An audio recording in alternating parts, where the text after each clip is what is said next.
All right, for this first problem here, this is a common type of problem you'll see on a multiple choice exam. Which graph best represents the titration of ammonia with hydrochloric acid? And the most important thing to get here is what is being added to what. So at the beginning, we have a solution of ammonia in water, and this will be my bad drawing of a burette. We've got a burette that has HCl inside the burette.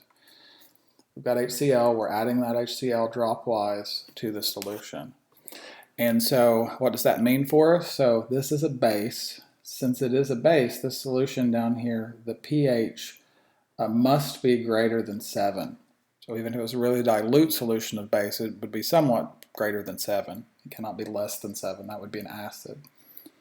And so we'll go up here to the top. Then the correct answer has to be either A or B, because both of those start as a pH that's greater than 7. Both of those are bases. C and D are both acids. And so A, we see as the acid is added, it's a very gradual decrease in the pH, whereas for B, there's an abrupt decrease in the pH. And so A is the correct answer here, because ammonia is a weak base. It reacts to form ammonium, and so that's the reason in A you have that really slow decline, is the ammonia and the ammonium form a buffer system.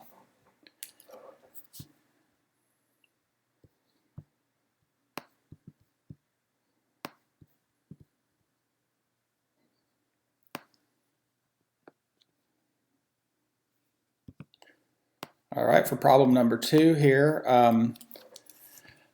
if you were going to do this in a very formal manner, you would use the Henderson-Hasselbalch equation. And that Henderson-Hasselbalch equation is pH is equal to pKa plus log of base over acid. But you actually don't need to use that to figure out the answer here, since we have a multiple choice question.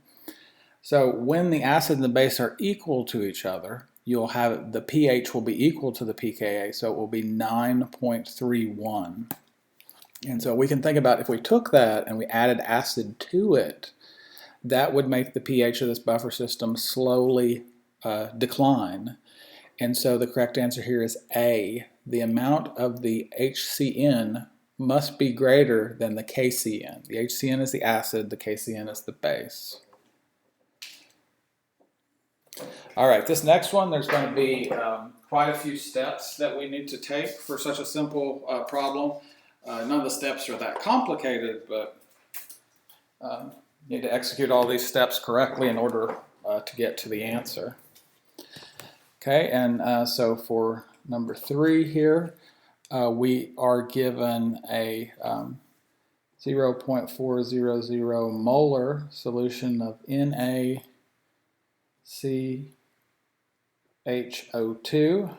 Okay, the important thing for you to realize here is this is a base, and you're given the information, you're given the Ka for the conjugate acid of that base. You're given formic acid, you're given the Ka for that. You need the Kb for this base. And so you have to recall Ka times Kb is equal to Kw, and that is equal to the constant of 1 times 10 to the minus 14.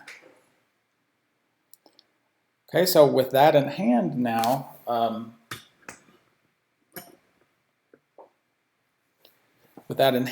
we can figure out what the Kb is, because we're dealing with a base and we really need a Kb. So we were given that the Ka in the problem, they've told us that the Ka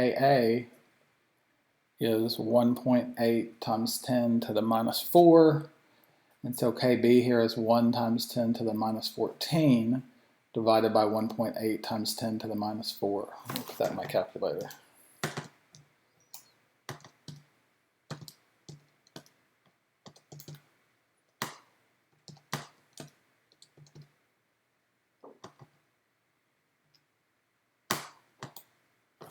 Okay, and that gives me 5.56 times 10 to the minus 11 as the KB.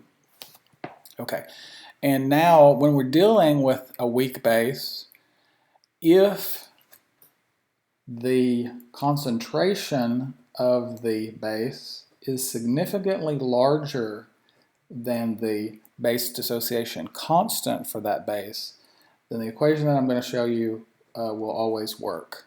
It will give you an answer that has an error in it, but the error is so small that it's insignificant compared to the number of sig figs.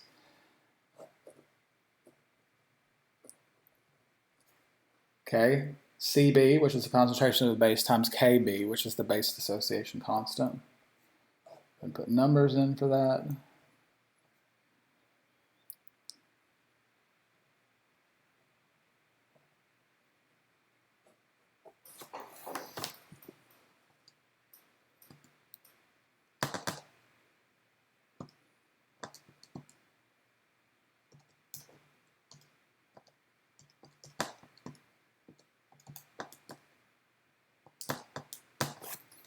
Okay, and so my hydroxide concentration in this solution, 4.7, we'll say 4.72 times 10 to the minus 6. I can get really easily from this now to the POH, which is minus log of the hydroxide concentration, minus log of the previous answer, 5.33.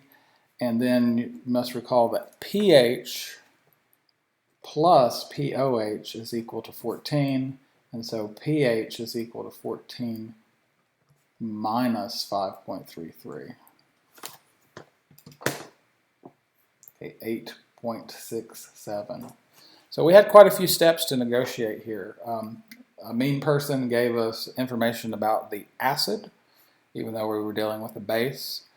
Once you've even got that in hand, you've got hydroxide. Hydroxide most easily gives you POH, and to get to pH, you have to use finally this equation to figure out that the pH is 8.67. Also, by process of elimination, you could have eliminated A and eliminated B, because both of those would be pHs that you would get by adding an acid to water. So it had to be the 8.67 or the 11.93.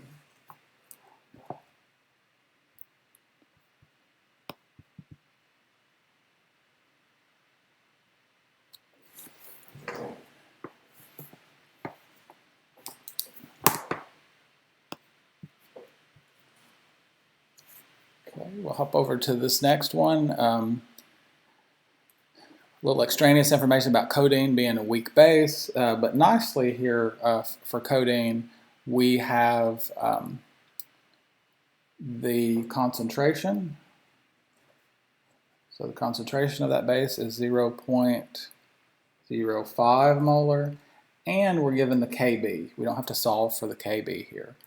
1.6 times 10 to the minus 6. And so we can go straight in this case to the hydroxide concentration. Again, square root of Cb times Kb.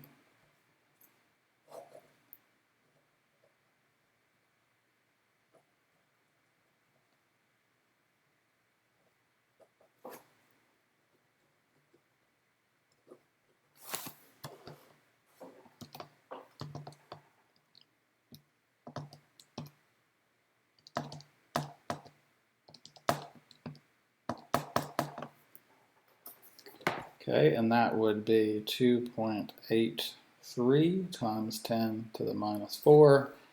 POH is going to be minus log of that, so minus log of that previous answer.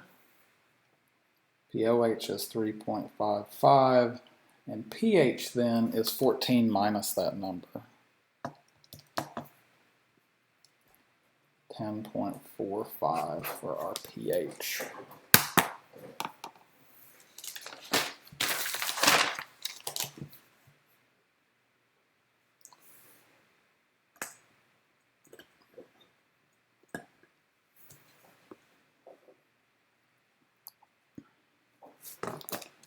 All right, the next one.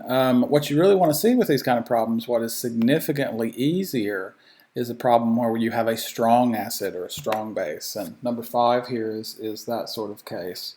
We have a concentration of a strong base. And so what's nice here is if you have concentration of a strong base, the hydroxide concentration is equal to the concentration of the base. So all of that first step that we're having to do with a weak acid or weak base, if it's strong, then you just go straight to the concentration. And then I'll do POH as we did in the other problems, minus log of this number.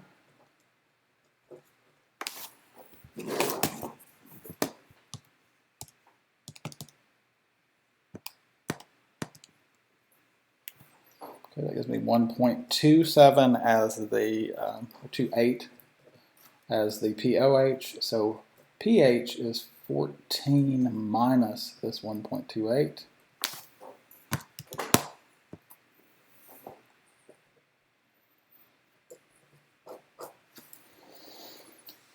Okay, again, it's a base, so we expect it to be higher than 7. So that's about the only check that we have. Another one similar to the first one that we worked. We want to know, so we want to know Kb, and we're given Ka. So that's the first step of that other one. Ka of HF is 6.8 times 10 to the minus 4, and all we have to do then is Ka times Kb equals Kw equals 1 times 10 to the minus 14, and therefore Kb for the F minus base is 1 times 10 to the minus 14 divided by 6.8 times 10 to the minus 4.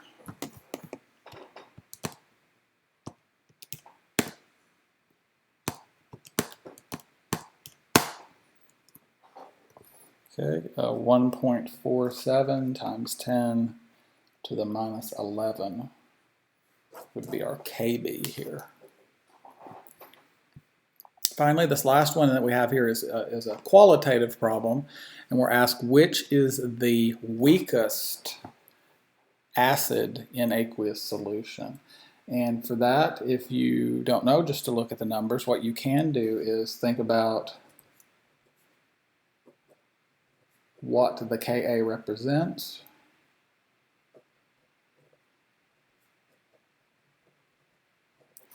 Okay, it represents the equilibrium constant for this, so Ka is